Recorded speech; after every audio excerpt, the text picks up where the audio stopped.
but that we bring a wealth of knowledge and experience that can truly transform a space. And that our value goes beyond just selecting furniture and colour schemes. We solve problems, we enhance functionality, and we create environments that improve the quality of life for our clients. This is where our true value is. But the big problem is, how do you convey this value to clients so they understand our pricing and why our pricing reflects that value? Now, a lot of this comes to how you nurture that lead, but how do you communicate all of that? So how do you communicate your expertise? Your clients really need to understand the depth of your expertise. This includes qualifications, your experience, and the unique skills you bring to the table. So make sure that whenever you are talking to prospective clients or putting things out on Instagram or whatever it is, you're not just showing the pretty pictures, because obviously that is really important and it's a really great tool, but show case studies that highlight the tangible results of your work, the tangible change in lifestyle for clients. Hi, I'm Beth Beesky, the founder of More Time to Design and your host of the Design Dialogues podcast. I've been a designer for the last 12 years and I've run my own studio for 5, and I know how hard it is to run a successful business. You not only need to be great at designing, but you need to be great at all the other things as well. I created More Time to Design, a software platform to help designers run efficient studios, and I've created the Design Dialogue podcast to help us all learn together. Each week, we will meet professionals who are at the top of their game doing things that help us run our studios. We'll have conversations with social media managers, interior design mentors, copywriters, stylists, photographers, suppliers, and also designers who have been in the game for a long time and who have such a wealth of knowledge to share. I hope that each week you feel inspired and informed at the end of each of our design dialogues. So join me for the Design Dialogue podcast. Hi everyone, and welcome to this week's episode of the Design Dialogues podcast, and it is a solo with Beth episode. This month on the podcast and over on our YouTube channel and on Instagram, being the first month of the new financial year here in Australia, we are looking at all things value. Not necessarily money, but value. And one of the things that I see so many designers talking about is value-based fee proposals and the value that they bring to a project. And one of the big challenges that we face as interior designers is, how do we make sure we are being paid for that value that we bring to a project? And you might wonder how systems and processes play a part in that, but they're integral to making sure that we are being paid the right amount for the value that we bring to a project. When it comes to interior design, pricing our services can be one of the most challenging aspects. Unlike other industries where pricing might be more straightforward, like if you think about the architect or the builders, there's usually a bit more of a standardized fee structure around percentage of building cost. But when it comes to interior designers, there isn't a uniformity. And so how do we ensure that we are fairly compensated for the value we provide? One of the first things that you need to do is make sure the client is fully aware of that value that we bring, and that we're not just there to make things pretty, but that we bring a wealth of knowledge and experience that can truly transform a space. And that our value goes beyond just selecting furniture and colour schemes. We solve problems, we enhance functionality, And we create environments that improve the quality of life for our clients. This is where our true value is.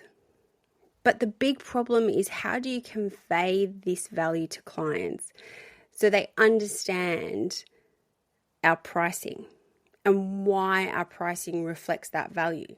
So how do you communicate your expertise? Your clients really need to understand the depth of your expertise. This includes qualifications, your experience, and the unique skills you bring to the table. So make sure that whenever you are talking to prospective clients or putting things out on Instagram or whatever it is, you're not just showing the pretty pictures, because obviously that is really important and it's a really great tool, but show case studies that highlight the tangible results of your work, the tangible change in lifestyle for clients. When clients see beyond the pretty pictures, they're going to start to truly understand the value that we bring to a project.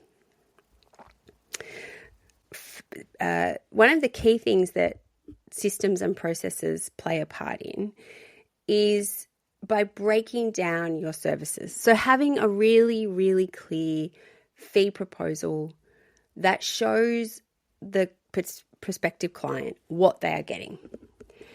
So breaking down that lump sum fee, it's not just one figure. It's in stages, and it's a really clear explanation around what they are getting for each stage. And you might put together a pack that shows them an example of what does a concept presentation look like and what does a detailed design pack look like. I can guarantee that most people who've never done a build or a renovation before wouldn't have a clue the difference between a concept package and a design development package. And talk to them around, breaking down in that fee proposal as well, really detailed descriptions of what those deliverables are. I think something that quite often gets lost is there's a really big disconnect between the time it takes to do something, put together a concept, put together a mood board, collect the finishes, making sure it all comes together. There's a really big disconnect between what the client perceives, how long they think it takes, and how long it does really take.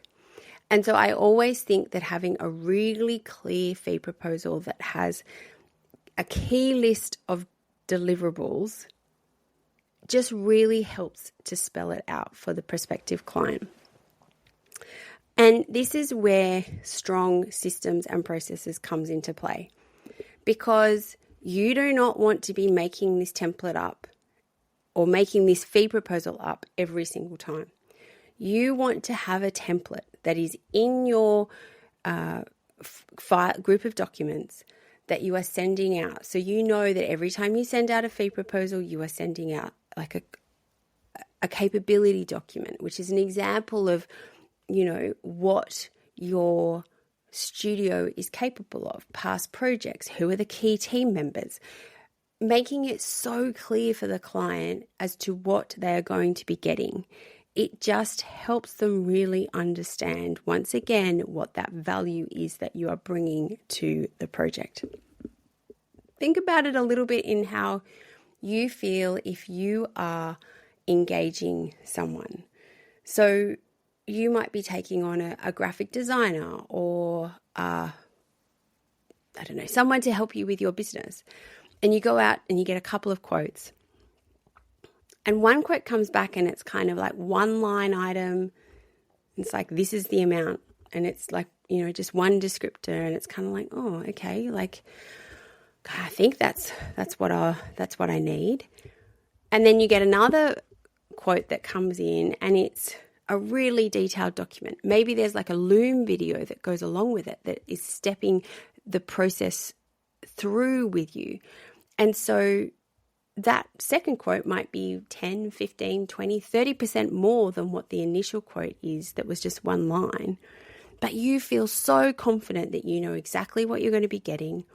You have confidence in the team. You can see the value that is coming, that you're like, oh, of course, like it's a no-brainer. The money, the number almost becomes a secondary consideration because you just feel so confident in the value that those people are bringing to your business. Think of it like that for your clients.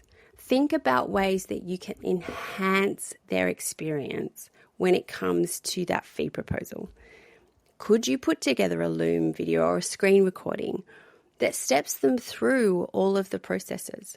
I know that I've talked to many designers and they don't just send the fee proposal off and hope.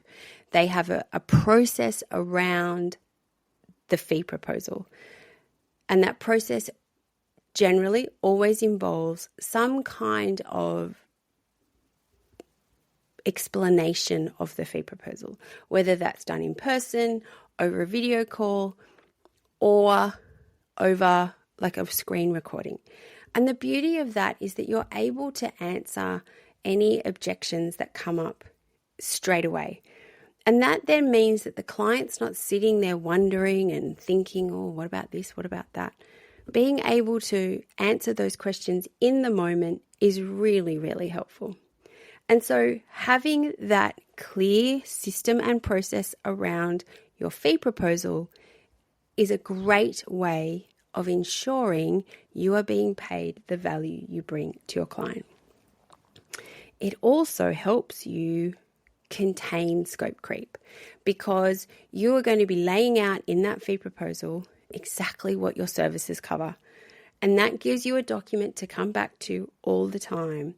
Whenever, and it happens on all projects where there's just a little bit extra gets thrown in. And obviously that's an individual thing, how much you kind of stretch to accommodate them. But if you have a strong fee proposal, which has strong systems and process around it, it is going to be so much easier to deal with scope creep.